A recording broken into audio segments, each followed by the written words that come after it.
Old soul, young world. Old souls, young souls, and all my damn souls in between. Welcome back to another week of Old Soul in the Young World with your host, Jesse Ellie. And this week, guys, we're live from Brooklyn, New York. Wait, we're live? Oh, wait, we're not live, but we are in Brooklyn. Hey! And we're here with an amazing artist, a singer, a songwriter, a beat maker, an entrepreneur, an educator, and the list could go on. Welcome to the show, and thanks for being here, Julie Schatz, aka Lady Beatz. Let's pop in. Thank you. Thank you for having me. I'm so excited. Thanks for having us here in your studio. We appreciate it. Can I pour you some champagne? Please. And you know, Julie, so this is the first time we met. We know a little bit about each other, but not a whole lot. Thank you. So can you let me and the audience know kind of like where you grew up and how you actually got your foot in the door into music, whether it's singing, songwriting, beat making, because I don't know what came first. Definitely, yeah. So I'm actually from Alaska originally. Oh, snap. Yeah. All the way in the Arctic? Born and raised in the cold and the igloo and all that. No igloo, but In the igloo. Cheers to that. started the studio in an igloo. No, kidding. But yeah, I was born and raised in Alaska, so kind of random. But my mother's side of the family is from New York, so I kind of halfway grew up in New York too, because most of my close family was in New York, so back and forth. And I started music at a young age. You know, my parents were they're just fans of music, and and it was important for them for me to be involved in the arts somehow at a young age. So so yeah, I took piano lessons when I was really young, and then started playing violin in middle school. And I was kind of into it. It was cool. I wasn't like necessarily thinking I want to do this with my life, but I really did love music. And when I was a teenager, just kind of did really. It felt like the passion just started for music in general as I started to discover other music, because I felt a little isolated before social media was a big thing, Of and course, you're not hearing all. And then all you're in that's out Alaska, there. so you're kind of separated from like the main core like music industry or whatnot. Totally. Quote unquote. Totally. So my parents listened to classical music and oldies, and Alaska is country bumpkin, I was gonna say, what bluegrass. is the music scene out there? Is there like a music scene in Alaska? A little bit, Okay. yeah, a little bit. It's not. It's interesting because it's like the culture there. It's similar to the South in a lot of ways. I mean, it's there's the oil industry there is big, so you got a lot of people that come up from the South, from Texas and stuff. And so country music and like bluegrass especially happens to be like a big thing there. Gotcha. So, so that was kind of the thing. But when I took piano lessons, I was taking piano lessons from this Russian woman, and her husband played jazz. And I heard him playing jazz one day, and I'm like, I don't know, 14, 15. Yeah. And he was just playing like some boogie oogie, like old school. I love jazz though. That's like right up my alley. Yeah. And I was just like, this is cool. I was like, I want to learn how to do that. Because he wasn't even reading anything. It was all improvised. Oh, wow. And, I just, traditional, when you're learning piano, you're reading, do, re, mi, and doing the simple stuff. So, and the classical pieces and stuff, which is cool. But when I saw him doing that, I was like, I want to learn how to do that. Yeah, it's a different sound that you hadn't been introduced to before, probably. Yeah. Definitely. So I started taking lessons from him and learning jazz, and that really just was like, I just enjoyed it so much. So I was really into that, and played with a band and stuff in high school. And, traveled around a little bit in Alaska. We were like, one of the few jazz bands. What was your name? Wasn't that much. We switched up. Yeah, a little bit. It was more like, it was traditional kind of sounding jazz. Okay. So we called it candlelight jazz. Cause got you, like a nice dinner time. Exactly. Exactly. That kind of feel. So that was kind of part of, me just getting into music. And then, as I was discovering music, I'm going to date myself a little bit, but back in the day. Old soul, young world, girl. That's all good. That's right. Old soul, young world. Yes. So back in the day, they used to have those CD, you would get, for less money, you'd buy like a bulk of CDs, but it'd be random, right? Yeah, rather than buying individual CDs. So I did that just to also discover new music. And one of those CDs was Erykah Badu, Baduism. Did you just whip out Erykah Badu, one of my favorite artists every time I have a show? Wait, your favorite artist? Girl, we share that in common then. common. Oh my gosh, we got a lot. Yeah. We got a lot of things in common. I always say Jill Scott, Erykah Badu, and Lauryn Hill were my three girls that got me into like hip hop, so I'm a spoken word artist, all that. Nice. Like, and then I feel like influenced my musical, like, just knowledge going forward and like soul. Like I was like, oh my God, these words, like, so go on though. Sorry to interrupt you. I mean, I remember when I was 16 years old and I was driving and I was listening to Erykah Badu, to that album, Baduism, and I was driving like 80 miles an hour in like a 45 and I got pulled over and I was like what can I do? Jamming. You know, she just did that to me. So I gravitated toward that so much because I never heard anything like it, honestly. Yeah. Like it just wasn't exposed to that type of music. I mean, we had hip hop and stuff, you know, Ja Rule was like the thing or whatever. So it was like random stuff like that. But like, yeah, discovering neo soul was like everything to me. So that kind of sparked me, you know, the writing, I guess, side of me, wanting to write and like play something with some neo soul kind of vibes to it. So I got really into that. And then I ended up studying music in New York. I went to SUNY New Paltz and studied jazz. Hey, shout out. Yeah. So when was it that you transitioned from Alaska to actually come out to New York and to pursue the music? Was that like in the works for you over time? Like you always knew like, oh, I want to get out of here and take this somewhere further? Or was it kind of like an opportunity? And then you were like, oh yeah, I'm going to try school over there? Yeah, I always knew like I didn't want to go to school in Alaska because it's just limiting, especially because I didn't know what I wanted to do exactly yet, but I was interested in music. Music was a possibility. And I just knew, I needed to be somewhere where there was more going on, just more opportunities and everything. So New York, of course, like, just the city of opportunity, and then, going to a state school is always cheaper. I wanted to go to Bard College, which is like right across the river from New Paltz. But, I got, still got a great education, took lessons from teachers that taught at Bard. So it was like, it worked out great. And and that just really, I got really all into music, obviously doing that. That's amazing. And, and then was able to go from jazz, like studying more traditional jazz there and being like a jazz head for a little while. And then toward the end of college, I joined a funk band. Okay. And we were playing like, just amazing stuff. Well, you have such a mixed genre of tone. Like when I first listened to you, I'm like, is she a hip hop head? No, wait, is she jazz infused? Is it the neo? Like it's literally a mix of all. Yeah. And you do a lot of like hip hop covers too, modern day, back in the day, kind of everything in between. It's like, I don't actually know how to categorize you. That's how like diverse or versatile you are. Definitely. And so from that, like I know I heard the instruments, you went to school for music, everything like that, but the singing, like your voice is like a whole nother instrument in itself. It's so powerful. You have such a strong like now I understand, like when you say Erykah Badu, I'm like, I hear it. I hear you have a deep, like when people are like, yo, you have a soul voice, like you have a soul voice. Yeah. You could be in New Orleans, like singing like with a full band. Like that's how I feel. Yeah, appreciate it. When did that singing, I guess, aspect roll into it? Was it after you moved over here or before?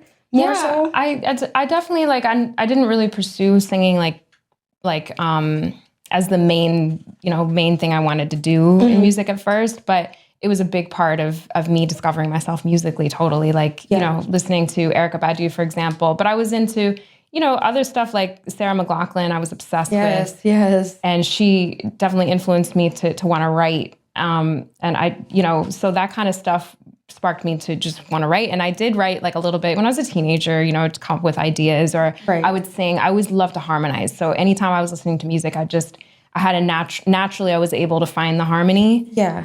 Was lucky. I felt lucky to be able to just have that, because some people struggle with it. And it, when you're singing, I mean, most singers have a sense of that, but I just like something about vocal harmony really spoke to me too. So like at a young age, I was singing along to stuff and trying to harmonize, and that sort of helped engrave like the ability to kind of write and arrange stuff like that and want to sing. So definitely like that helped. And then, and then I, even in high school and stuff, I was singing a little bit. Like I joined, randomly, I was in an opera, like the chorus of an opera. Wow. Took a little like classical voice lessons. Right.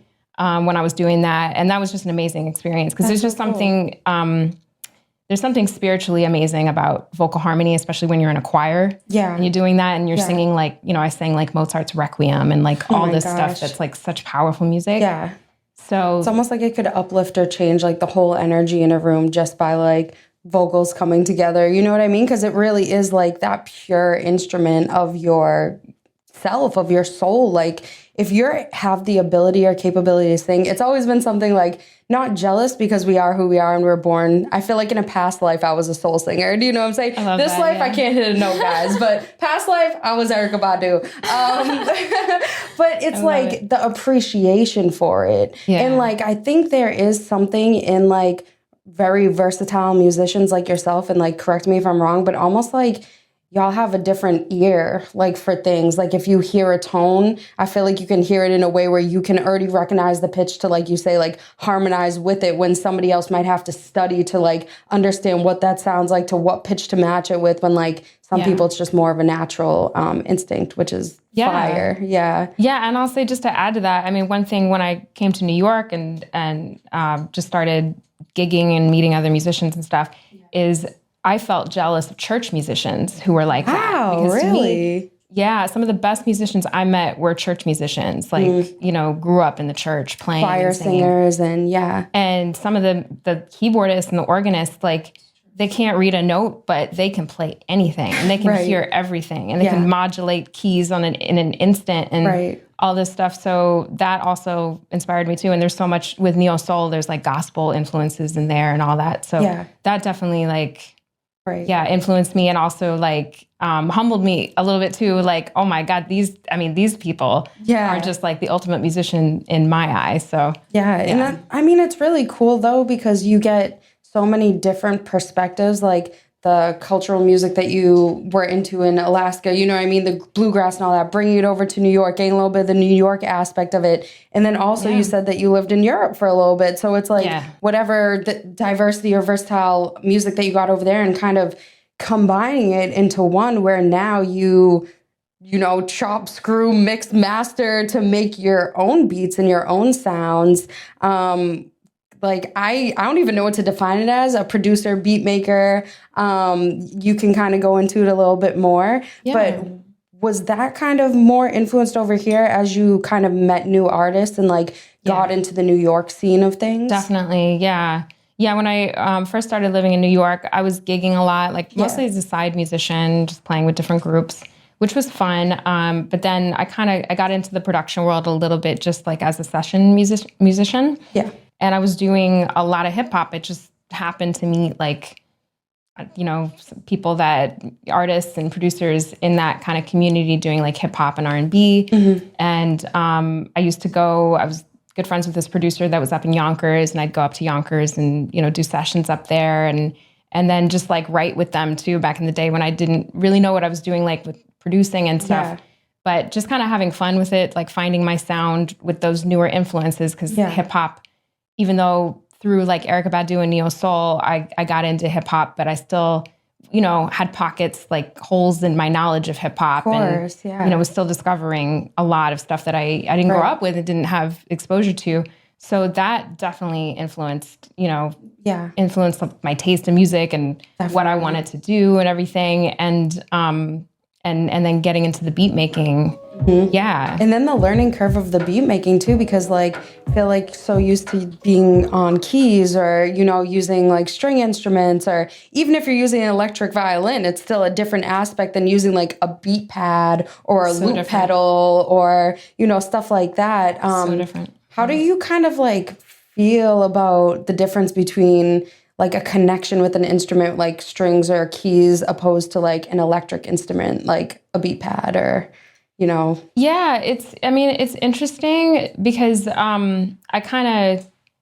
just getting into production was kind of like, I kind of fell into it in a way because I wanted to, like I had music I was writing and I wanted to get it produced and everything. And I tried to work with a couple different producers and it just didn't like work out to what I wanted in those collaborations. And it just made me realize, well, I play instruments. I don't really produce, but because I play instruments, I'm like partly the way there. That's going to help me. I can learn this stuff myself, Right. and just try to figure it out. So, and really actually during the pandemic was when I really focused on it and got heavily into all of that. And it definitely is a whole other world, especially the whole engineering side and everything. So yeah, it's kind of interesting because sometimes I have to also take a step back and say, well, when I'm a producer, I'm wearing a producer hat, not my musician hat. Like I have to find an in between. Yeah. And I have to do things to expand my own horizons, like sampling more rather than playing all the melodies, because sampling, it like makes you think differently. Exactly. And there's so many great producers that can't play a note, but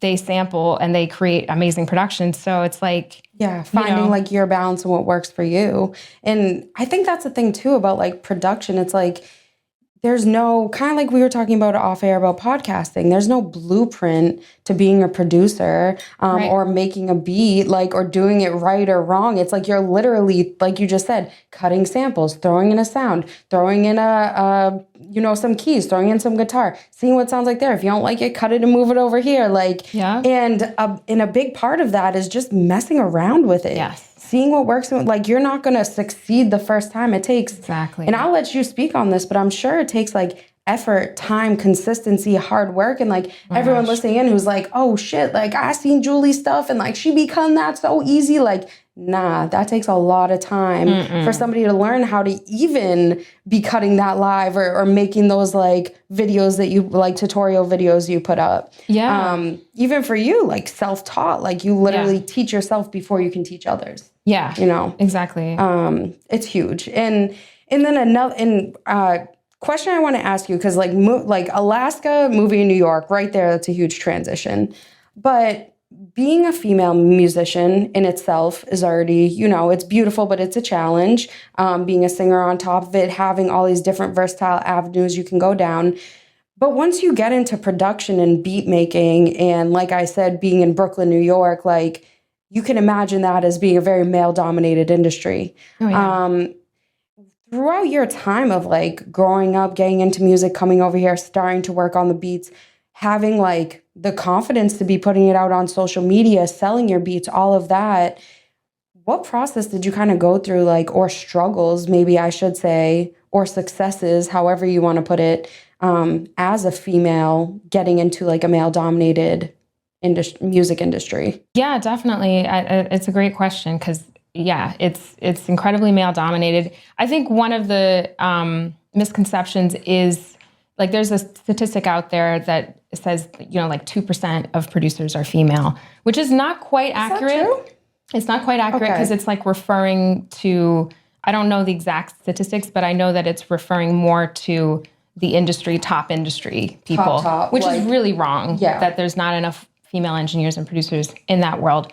But there's a lot of us that, are doing great that aren't necessarily on that level or not on that level yet, I could say. Mm-hmm. So it's true that it is still a small community, and it is the industry has this reputation for being very masculine, right? And women going through all kinds of things. So it is difficult, and social media is its own thing where, trolls are everywhere you go. Yeah. So definitely I've dealt with, comments like all the way from constructive criticism, because I was putting out stuff before I knew what I was doing. Right. Well, that's how you learn sometimes too. You just got to put the content out, and like sometimes you'll get negative comments back, and it's like, okay, I got to work on that, Exactly. But and I have to say, a lot of people are on the constructive side. They are like, I met people through like social media that way that I collaborate with now, and they admire me for things and I admire them for things, and it's beautiful, and I've learned things from them, and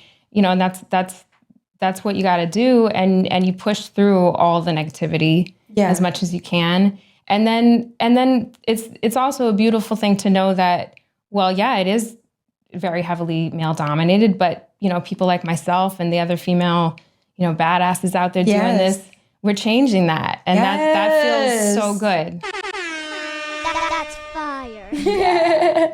We love that, and that's honestly a huge aspect and reason why like we were happy and so happy that you accepted our invite to come talk to you, because there needs to be more people like yourself who is open enough to put it out there for other young producers, musicians, singers who are looking to do the same thing. And it's like, I think a big thing, it's not only in Boston, it's not in New York, but all around the world, like people don't like to share their secrets. You know, people don't like to teach other people their knowledge of how to do it. Like if someone comes to me and like, Jesse, how'd you start your podcast? I'll tell you, step one, I started in my room and I took the jump. That was my first step. It's like, and then there's a lot other that builds on top of it. But a lot of people don't want to share that with people under them in fears. Oh, maybe they could become better than me. Maybe they could this, maybe they could that.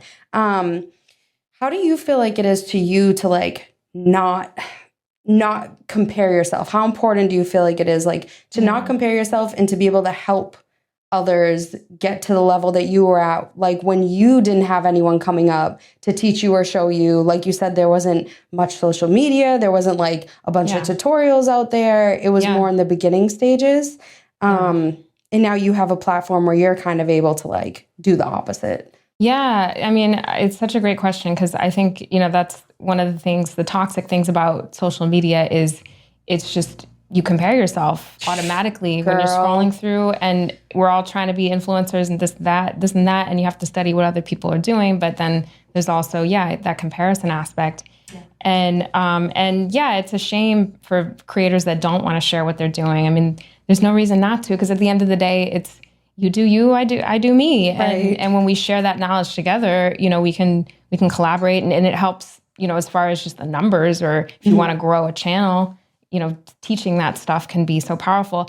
And it also is really meaningful when people start, you know, when people DM you or reach out to you and say, I've learned so much from you, or, you know, you're such an inspiration. And I've gotten those kind of messages. And that's honestly, that kind of stuff keeps me going. Or when I can give somebody advice like, oh, you know, I saw your tutorial on this, but how do I do this or that? Yeah. And if I, you know, even if it's just a response in a DM and they're like, oh my gosh, this helped me so much. Right. Because I've told people that too. Like, you know, a good friend of mine who lives in Nashville, he commented on a post a long time ago, and we became friends. You know, I said to him, like, you know, you telling me this one thing really helped me. Yeah. So sometimes that's all you need, just somebody to give you like that one key of knowledge that you're like, okay, nobody else would help me with that one next step. I just needed that so I could learn how to get to the step like above it. You know what I mean? And I think that's all it is, like between artists, whether you're, you know, we're two completely different type of artists, but coming together, sharing, talking, being open, willing to put yourself out on social media, even though it is difficult sometimes. Yeah.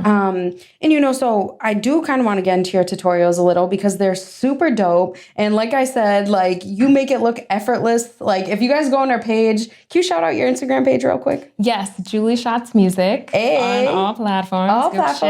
Check it out. So if you go check out Julie Schatz Music website, Instagram, Spotify, YouTube, especially Instagram though, just the dopest videos of you doing cut-ups, mixes, mashes. Like you look you're like in cute little outfits. Like like I told her, like it draws you in because you're like, what's this cool girl doing? And then you stay because you're like, oh shit, this cool girl is super talented.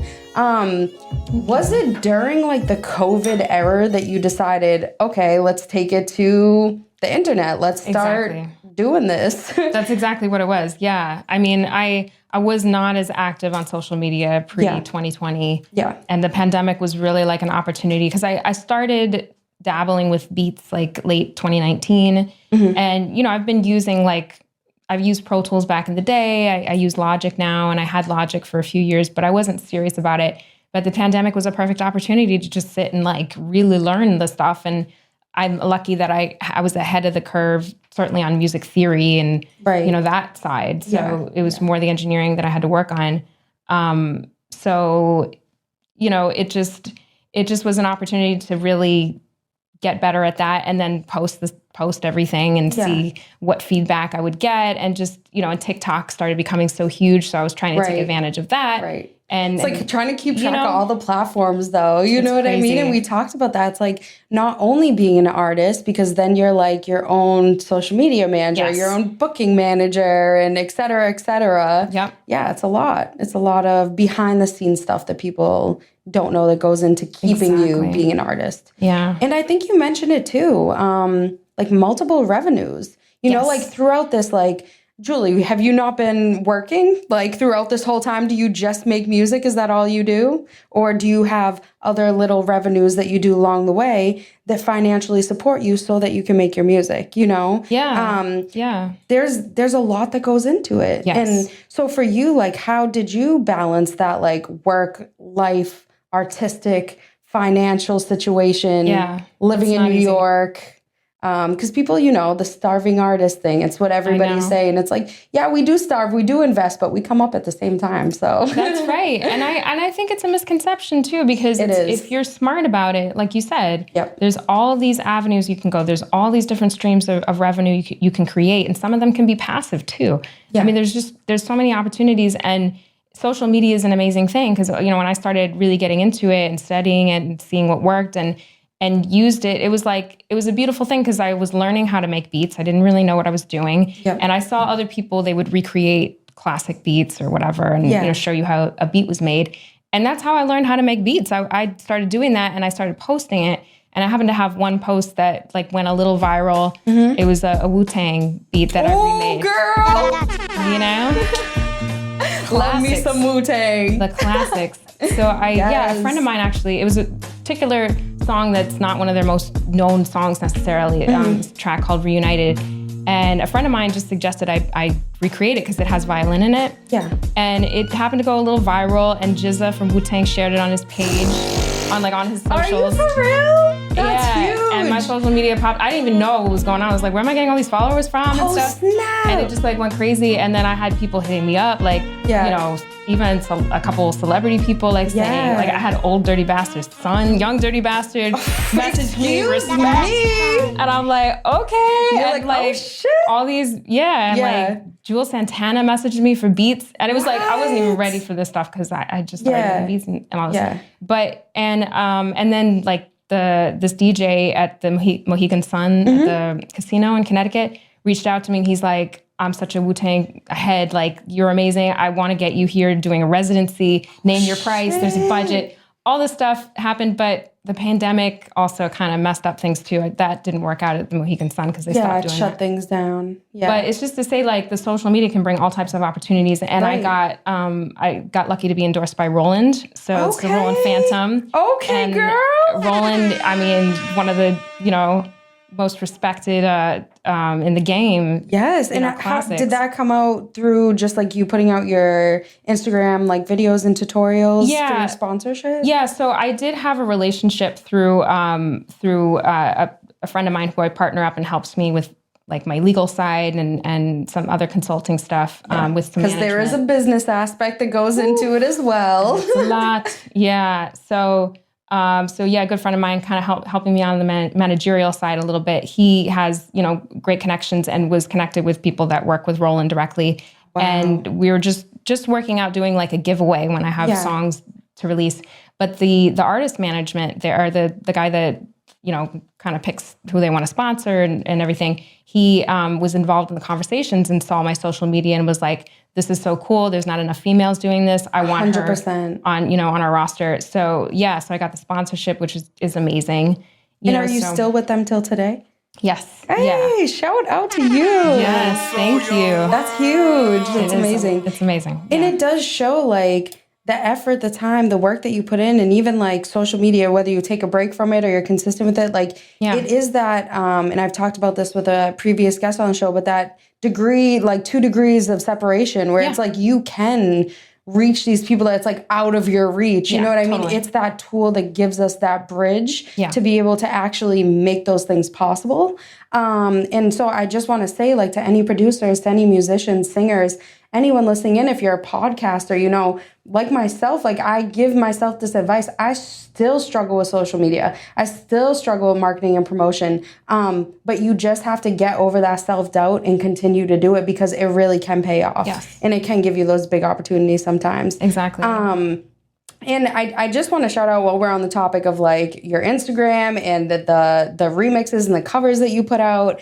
It's so dope, guys, because you wouldn't know it. And I don't mean to say this because like Old Soul, Young World, like we can't judge a book by their cover, but sometimes, you know, if you do judge a book by the cover, somebody looks at you, they could be like, oh, she's not hip. She doesn't know the good music, blah, blah, blah, like just by how you look. You know what I'm saying? Exactly. You're covering like NBA YoungBoy type beats. You're doing like Meg Stallion type beats. You're doing covers of Jack Harlow, like all like modern day shit. But then also, like you said, like Wu Tang. You're doing like Erykah Badu. You're doing like it's such a versatile mix, which is amazing because that's like Old Soul, Young World, like literally blending together. That's my favorite the old culture with the new culture. And that's how we create future generations. So 100%. just gotta shout you out for that.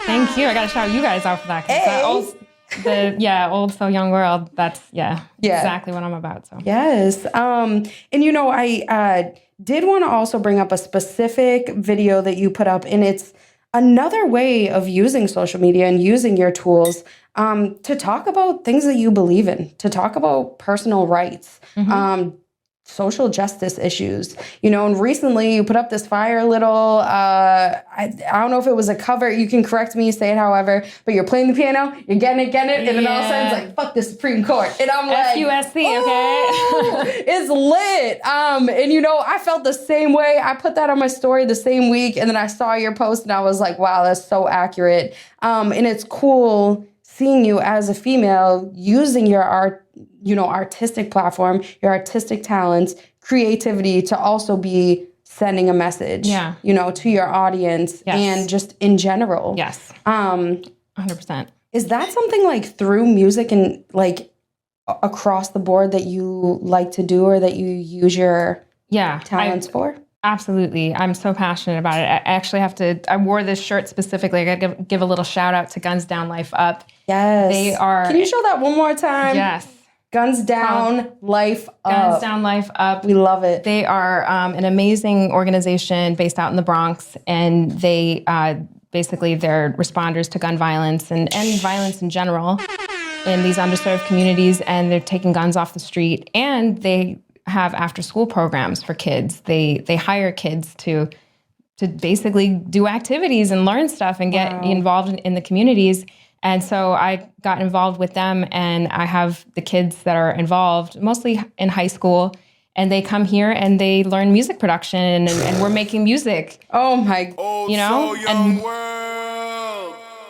I mean, I just feel privileged to be a part of it. You know, I mean, just the stories. Some of these kids are very troubled, and they come here and, you know, they have an outlet. Like, you know where they come from. It's just all negativity. It's all bad stuff. And they don't necessarily have the best influences. And when they're given the opportunity to be exposed to something different and something they're interested in, I mean, music's such a big part of their culture. Yeah. You know, especially in the Bronx, drill music is big now. Yep. And, you know, so getting them to come here and have a conversation about the music and those that are actually really interested in it, you know, they may rethink the violent path and say, hey, I want to actually pursue music, or I want to, you know, or I have conversations. It's amazing the conversations I have with them, like beyond music too, that they're interested in. And, you know, it's in maybe like walking down the street on an everyday basis, you guys maybe wouldn't stop and have a conversation with each other, but having that musical connection in common and being able to relate, like you whipping out a drill beat, like what was your, oh my gosh, it was on YouTube, it was like drill beat but make it Squid Games, and you're like playing your piano. Yo, I cracked up because it's so relatable, right? And it's like when you can, especially, you know, listening in, depending how old you are, like we've all been through high school, and we know, you know, it's a challenging time in general without coming from struggle, without coming from a hard family, without being lower class, without, just being in a tough environment. It's already difficult. Yeah, totally. So having somebody like you for these kids to be able to go to after school and just like be themselves with, be able to open up. Like, that's how powerful art is. That's how powerful music is. Yes. You can change the course of somebody's future by giving them a choice that they thought maybe they never had. You know what I'm saying? I'm getting chills with you just saying that. Girl, exactly. We're on the same page, so you already know. And I, again, just have to shout out Guns Down, Life Up. Before we met, I didn't know about this organization. It is going to be one that I support and I look into after this. And I hope everybody listening in also does the same.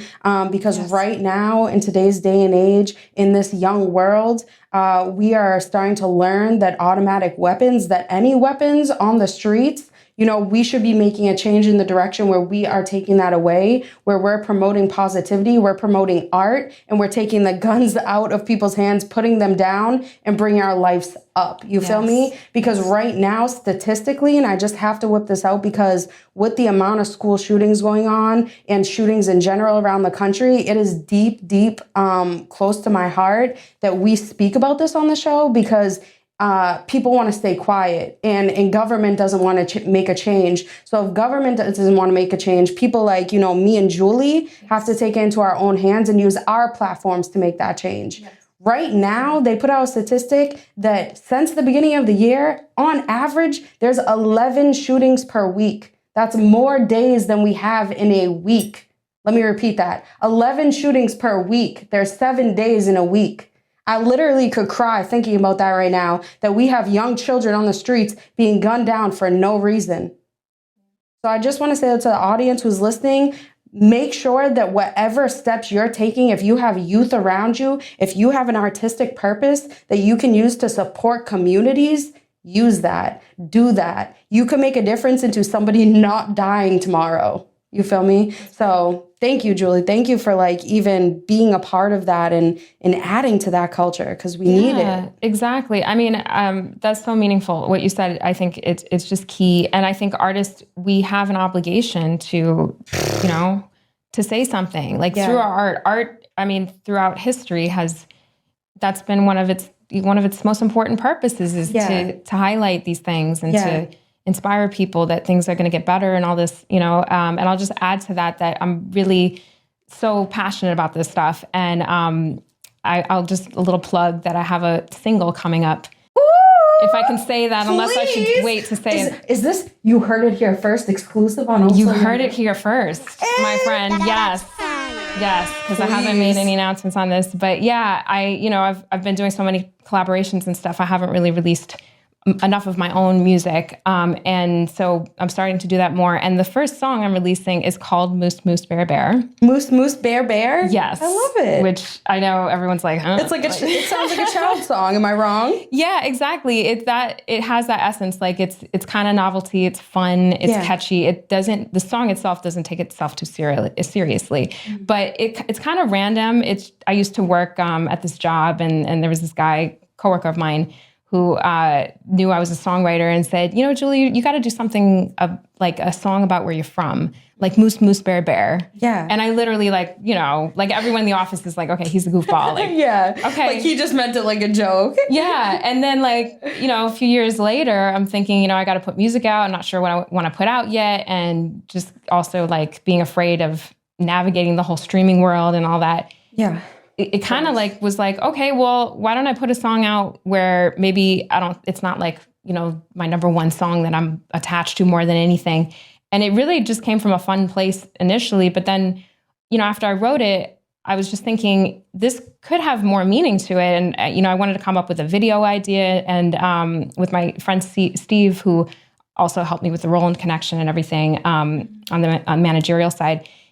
He and I kind of came up with the idea to create an animated video about because there was little tidbits in the song that we added from experiences that he and I actually had just when I got the song, the original, I reworked it a little bit, but getting help with it mixed and just all this stuff. So there's all these fun little things in the song. And then, I love a good animated music video, I'm just going to say, so I'm very excited. Yeah. And then we just, I don't even know how we got there, but just thinking about a moose and a bear and where I'm from, in Alaska, I grew up there. It's different now. The climate is definitely different. You can really feel it in a place like Alaska with the glaciers melting. It's getting hotter every year, all this stuff. And so thinking about a moose and a bear, animals are affected so much by the climate change. So the video is actually about a little girl, because in the song you'll hear there's a mention of a sneaky little girl. So this sneaky little girl basically infiltrates this hunting lodge, and with the help of her moose and bear friend, and they basically take over. So I kind of give you the synopsis. I shouldn't give away too much, but that's basically it. But love it. I just wanted to say that it's fun, but in the video itself, I have climate change statistics that are scary. Like by 2030, most of the effects that we're feeling from the adverse effects from climate change are going to be irreversible. That statistic by itself is scary. So I think there's issues like that we're not, there's so many issues right now, it's hard to even address everything. Right. But so I made that long story longer than I wanted to, but we love it. No, keep it going. But, so just to touch on what you said, like talking about these issues is like something that I just find so powerful to be able to do through art, through music. So I'm excited to release that. I love that. So stay tuned. Stay tuned for the release. Make sure, like I said, you follow Julie Schatz on all platforms so you don't miss that. But with that global warming concept, it loops into our social justice issues because I still have people today who literally will tell me global warming isn't a real thing. And I'm like, what planet do you live on? Because our seas are being covered by water and our animals cannot eat the same. Yep. We are literally raping our earth for resources that our earth does not have to give. You know what I mean? At this point, we're ending our ozone. Like, it's just insane to the point where I didn't know you were from Alaska, but we talked about it. Like, polar bears are famished. Like, there's pictures in like Nat Geo and everything. They are literally like bone. It doesn't even look like a polar bear. I almost teared up when I saw her because they look like a completely different animal because they don't have their food source because of climate change and global warming. So there's not enough fish for them to eat. So now they're moving to other states that don't have fish. So they were pictured on they were like in an all grassland of like a deserted house, and they were like using the house as their own because they literally had like traveled and there was no food. So what are they going to do? They're just going to die. You know what I'm saying? It's like, these are the things that you can use your influence to affect and talk about. It's like, how do we get the message out there? You know what I mean? And I just want to loop back also to what you said. Being an artist, like, it's almost, I don't remember exactly how you worded it, but it's like an accountability that you have or a responsibility. And it's like, even if you don't want it, it's always going to be there. And when you're born with it, like when you have it in your soul and it's like since you're young, it never goes away. So it's like the only thing you can do is incorporate it. Yeah. You know what I'm saying? Exactly. And I know it's difficult sometimes. I know some people don't want to be political, and I get it. It's scary to talk about. It is. Yeah. And I respect too, musicians or artists that don't want to be political, but I still think like you can find ways, maybe you don't want to touch on every topic. Right. But you can find ways to still speak about things through your art, that are positive and uplifting and just touching on, because there's just so much, trying to find ways to uplift, our society. I think that's important, to just find a way to touch on that in your art. 100%. And aside from your single, it's going to be coming out, and I think we said it's like end of summer, early fall, somewhere around that time. End of August, yes. End of August, exactly, okay, yes. Awesome. Are there any future projects, performances, anything coming up in 2022 or into 2023 that you have planned for like Julie Schatz music or, Lady Beatz or whatever your goals are going forward? Yeah, so I have a lot in the works that I'm excited about in both avenues, performance-wise and with collaborations and everything. So the release of Moose Moose Bear Bear is going to start, with me releasing singles that I've been sitting on for way too long. Hey! So I'm excited. I almost said that earlier because being artists too, when you create content, we create so much content, half of it doesn't even get put out. Yeah. Like you judge it so much, you're like, no, don't release it. But then it's like, yo, this is so good. Like I got to release it. Like it's a battle sometimes. I know. And sometimes, the spontaneity can be beautiful about it too. Exactly. I mean, as I, post more maybe song-oriented stuff. Maybe I'll be inspired to, I've put out stuff in the past that people were like, oh, this is cool, you should release it. And I didn't even think about it. But, if people gravitate toward it, or you do something like an open verse where somebody adds something to it and maybe it pops off on one of the platforms, it's I'm always game for something like that to happen. And on the performance side, I've been working on my Ableton Live looping thing, which I haven't shared a lot of recently. But, my sort of one-woman band thing, incorporating some DJing and mixing and all of that, is something I just love to do. Like you said, incorporating sort of old school, new school, real instruments. I have a piano here. Yeah. I got to do a performance recently upstate where I had a piano and I had my MIDI keyboard too, and I was triggering Were stuff. you playing Wiz Khalifa? Were you doing a Wiz Khalifa piano, I didn't do Wiz Khalifa, but... WizKid. I'm sorry, I said the wrong name. Yes. So was it Mood? I think the song is I did Essence. Yes. Yeah. So one of the sort of acoustic mashups, acoustic-ish. I was like, she ain't playing Afro beats right now because I'm gonna go off. This is lit. I mean, it's first of all, I have to just a little tidbit that when I lived in Europe, I toured with a Senegalese band. Playing violin, just a little random thing. That's fun. So, and living in Europe, discovering just a little tidbit. Just shared a little something. Fun little no accolades over here.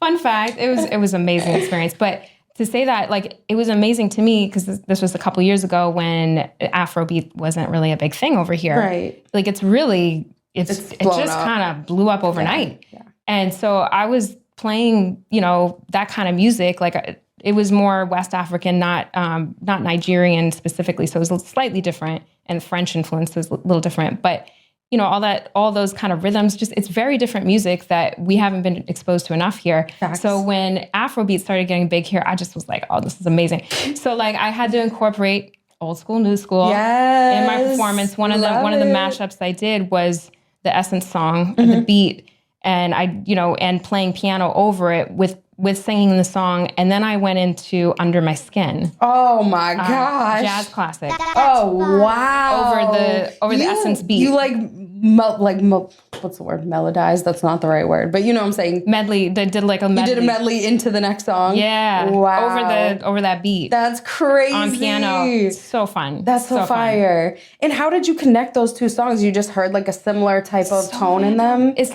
that's so hard. That's the most challenging part, and that's why I so respect DJs. Just randomly, I heard this DJ do Macarena, the dun dun dun with Biggie lyrics over it. Sicker than your average. Yo, it was the hottest thing I ever heard. I can hear it. It was so hot. Wow. So that's wild. I'm how did they come up with this? So it was random, and it worked so well because that's one of the things.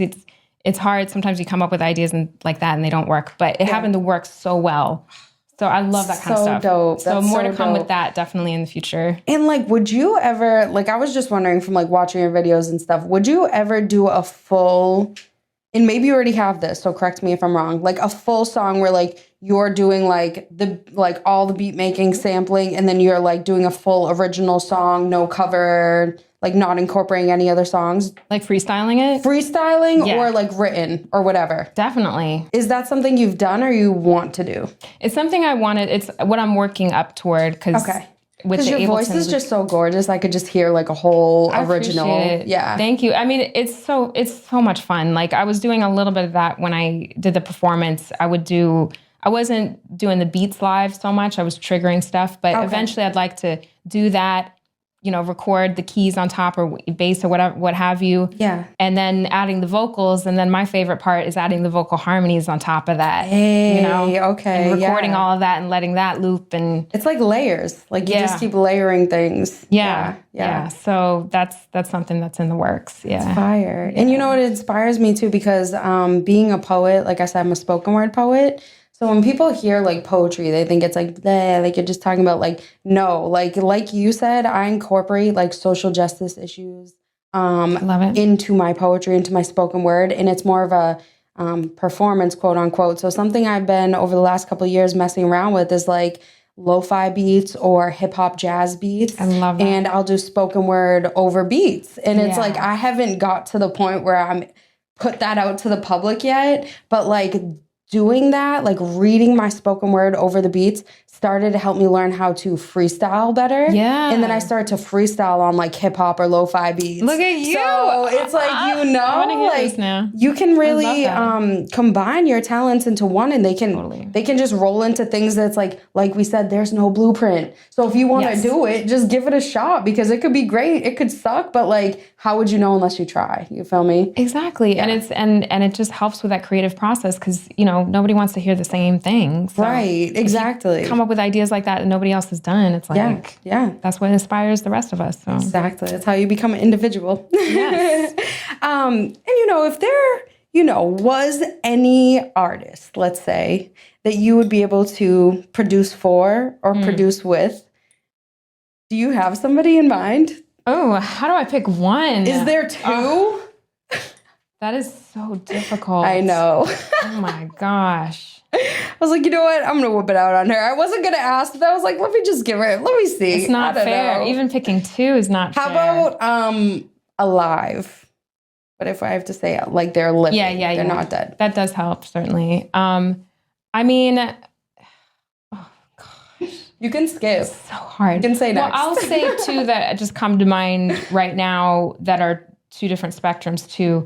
Like, I would love to produce or make a beat that Kendrick Lamar would be on, Yo, I think you're my best friend, yo. I bumped him the whole way here, like. Yes. Musical soulmate. Musical soulmate. But yeah, Kendrick, and his latest album, oof. It's so hard. He's just incredible. So somebody like him, to collaborate with him would be amazing. On a totally, different spectrum, I'm a big Skrillex fan. Yes, I fuck with Skrillex. Amazing producer. He's dope. Like, to collaborate with somebody like him would be amazing. And not a lot of people know about Skrillex yet. He just started popping like in the last year or so. Right. He wears the mask all the time, right? Yes. Yeah. No. I think maybe you're thinking of Dead Mouse. I don't think Skrillex. Maybe I'm wrong too. No, maybe. I think I'm wrong. Think Skrillex wears a mask. He's definitely more behind the scenes. Does he does like beat producing, like live, like loop cutting, inputs videos on YouTube, or no? Not that I know. Okay. I don't follow his. Wrong person. Yeah, no, it's all good. They all. It's hard when in the producer world, because a lot of them are more behind the scenes, and he's one of those that's kind of like super random. Yeah. But he just he's just one of those producers, like, he uses Ableton, just to get a little geeky about it. Like, he uses Ableton, and he mostly just uses everything within Ableton. Like, a lot of us producers are like, we're using a million different plugins. And Ableton for non-beat educated people. My bad. It's all good. So Ableton Live is a digital audio workstation. Okay. So like Pro Tools or Logic Pro. And, but they're all different. So Ableton is used a lot in like live settings. If you see people looping or doing live performances, a lot of times it's Ableton they're using to trigger stuff and to sync everything and whatever. So I know he's an Ableton user. And the amazing thing is, like I said, a lot of us producers, we use a million different pieces of software to get the sounds we want and everything. Right. And this guy, everything in Ableton, and he gets the the sonics that he gets. Yeah. Like I said, I'm just geeking out about it. Sometimes it's not the tool, it's the technique. You know what I mean? Yeah. Like, you'd be using the same thing, but it's how you're And then sometimes you're better off with limiting yourself, because you'll be more creative rather than having a million tools. And That's true. So keep it simple sometimes, you know? Yeah. So I would love to like do both of those things, like collaborate with a producer like that. And then also like with an artist, like Kendrick. So yeah, that would be dope. And we're manifesting here for you today in Also Young World. One day you are going to be producing with Kendrick. I love it. Manifestation. That's right. And speaking of manifestation and dreams and combining your destinies and old souls and all that, I ask all my guests who come on the show a specific question. So I'm going to ask you the same. To you, Julie, through music, through your journey of Alaska, Europe, coming to New York, everything that you've done leading up to being, a female entrepreneur, artist, producer, what does it mean to you to be an old soul in a young world, or just an old soul? Yeah, I love that. It means everything. Like, I think, history sometimes is underappreciated, especially in the world we live in today. That's fire.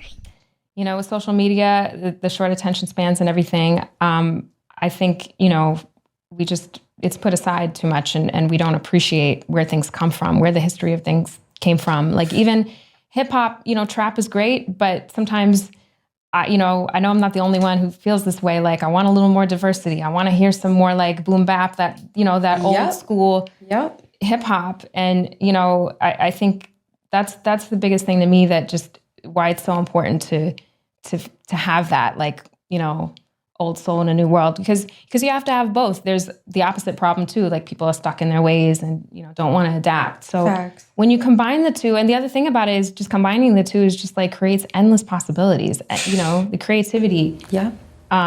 So it's everything to me, and my roots to learning jazz, starting off with jazz, getting into hip hop and making trap beats and drill or whatever, learning classical music and then using that to make a drill beat or right. is just like, to me, that's everything. Like that's soul work right there. You know what I mean? Because you have to like feel it. You have to feel music to produce music. Yeah. You know what I mean? If you didn't feel it, you wouldn't be able to put it out there in a physical form. So that's dope. Thank you. Appreciate that answer. Yeah. Julie, and I just want to give you the opportunity again to let people know, if you have anything to say to any young producers, any, motivational advice that you could give from where you've come, whether they're female, not female, or anything in between, any damn soul in between, and to plug, where they can find you on social media so they can look out for your single. Yes. Bear, Bear, Moose, Moose. Hey. Yes. Oh, yes. Stay tuned for Moose Moose Bear Bear. It's coming. Sorry, I got it mixed up. The title is like the weirdest thing ever. So yeah, Moose Moose Bear Bear is coming. Stay tuned. But yeah, advice. It's so challenging. Not just being a producer, but being a creator in general, right? And you have to find ways to not be hard on yourself, like realizing that it is a process. You're not going to pop off immediately. You're not going to put out your best work immediately. Like you have to find ways to enjoy the journey. I had this, when I lived in Alaska, there was this, just randomly, this place I used to kayak and rent kayaks from. And they had this shirt on the back. It said, "The journey is the destination." And I think that speaks volumes, right? So you have to find ways to enjoy the process, because when you're creating, I know we talked about this off the air, there's so much that goes into it. There's so many learning curves, and you have to embrace all of that, and just be patient with yourself. And with music, it's all about practice. Like no matter what you're doing, you're going to make a million beats that you're going to hate. You're going to say, I suck. Yes. But that's okay. That's part of the process. Like if you don't do that, you're not going to make great work either. 100%. Like nobody just spits out great work from nothing. So I think that's the biggest piece of advice I would give is just, you got to be patient. You got to practice, and you got to have a combination of learning, because us producers, a lot of us self-taught, we just go to YouTube and we're just watching tutorial after tutorial. But you have to find a balance too between that and just practicing your craft too. So yeah. Amazing. And embrace your originality, because you can't be you unless you are using the aspects of you combining them with the old school stuff and the new school stuff and everything in between. That's right. That's how you get your individual sound. That's how you become Julie Schatz, Lady Beatz. You feel me? Thank you. But Julie, I just want to thank you again so much for having us out here in your studio in Brooklyn, New York, guys. Brooklyn, baby. That's out here. Cheers to that. Cheers. And everyone listening in, we appreciate y'all so much. We know that you guys are working to try to make yourselves better, to whether you're a producer, a podcaster, an artist, anything in between. That's what we're here for, to motivate you. Take the next week, and try to find where you're at. Try to do something you haven't done before. Try to take that idea that you tucked away, that you pushed away, and you told yourself you couldn't do, and do it this week. There's no reason you can't. If Julie can do it, if she can come up from the bottom and be here now and still have room to grow, and I'm doing the same, you can do it too. So, guys, make sure you check out Julie Schatz on all platforms. Stay tuned for her single at the end of August. Make sure you tune into this episode because you don't want to miss it. And tune in next week with your host, Jessie Ellie, on Old Soul in a Young World.